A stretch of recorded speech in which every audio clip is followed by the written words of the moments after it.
નમસ્તે દોસ્તો, આજે હું આવ્યો છું મારી વાડીએ કુદરતી વાતાવરણમાં અને આપણે અત્યારે ઊભા છીએ આ પુલ ઉપર અને આ પાણી તમે જોઈ શકો એ નિકોલ બંધારાનું છે. નિકોલ બંધારા એકદમ છલોછલનો ભરાઈ ગયેલો છે અને કમળના ફૂલ ને કુદરતી વાતાવરણ આ વિસ્તારની અંદર દરિયા કિનારે છે તો મોજ આવે એવું છે અને આપણે મજા કરશું. તો તમે દોસ્તો અમારી યારે કન્ટિન્યુ બના રહેજો. તો આપણે જઈએ છીએ વાડીની અંદર.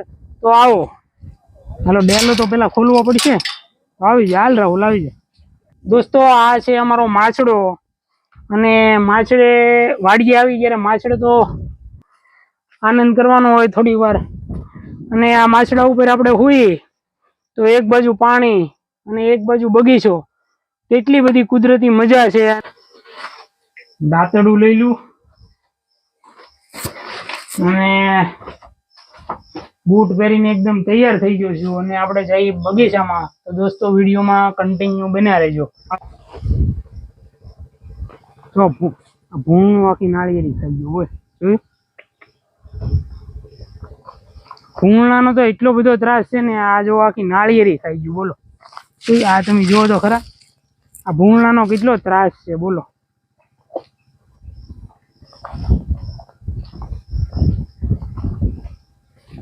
તો વાડીની અંદર પાણી ભરેલું છે નીચાણ વાળા ભાગમાં, 5 થી 7 વીઘામાં પાણી ભર્યું છે અને આ નાળિયેરી છે એટલામાં પાણી નથી, પણ મજા જ અહીંયા કંઈક અલગ છે. પવન આવે અને મોજ આવી જાય એવું છે વાતાવરણ.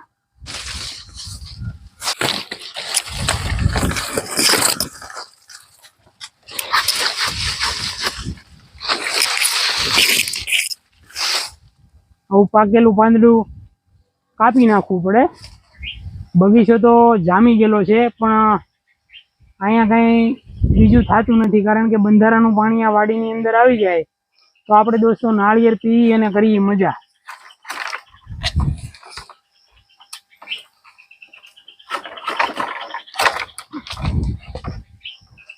નાળિયેર પણ એકદમ ભરાઈ ગયેલા કાચા છે, પીવાની મજા આવશે.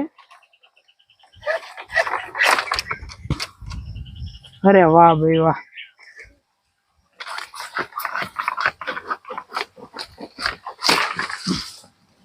ટોપ શ્રીફળ હો ભાઈ, એકદમ મસ્ત. અરે વાહ ભાઈ વાહ.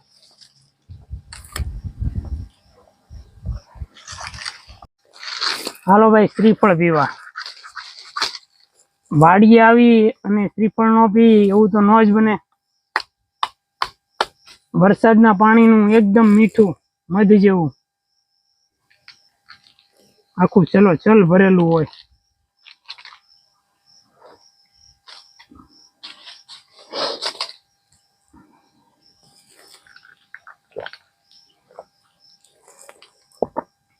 કુદરતી મજા, બહુ મજા આવે.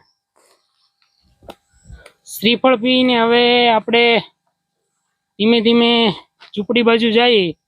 ખેતી વસ્તુ દોસ્તો એવી છે, આની અંદર બહુ મહેનત અને સંઘર્ષ કરવો પડે અને કુદરતી આધારિત આ વસ્તુ હોય. બહુ વરસાદ થાય તો પણ આની અંદર કાંઈ ન થાય અને મીડિયમ અને સાધારણ વરસાદ હોય જે જમીનને ભાવતો, તો કુદરત આમાંથી આપણને અઢળક અન્ન પકવી અને દે તો આપણને બહુ બધું આપે કુદરત. અને ખેડૂતનું એવું છે કે પોતે ભૂખ્યો રહે પણ એ બીજાનું પેટ ભરતો હોય, એટલે તો એને જગતનો તાત કહેવામાં આવ્યો. તો દોસ્તો ઈચ્છા થઈ આજે કે બગીચે આંટા મારું અને આજનો દિવસ મોજ કરું અને મજા કરું. તો આ અમારે નાળિયેરીનો બગીચો છે અને અહીંયા ઘણીવાર આવતા જ હોય અને કરતા હોય મજા. તો આ રીતના અમારી વાડી છે. માછડો ને એને બાપા મોજ આવે એવું છે. બસ દોસ્તો આજ માટે આટલું જ. તમને મારો વ્લોગ કેવો લાગ્યો કોમેન્ટ કરીને જણાવજો. સેવાના કામ તો આપણે કાયમ માટે કરતા જ રહીશું અને આ હતી વાડીની મજા. અને દોસ્તો ફરી મળશું આપણે એક નવા વિડીયો સાથે. ત્યાં સુધી આવજો અને તમારું ધ્યાન રાખજો.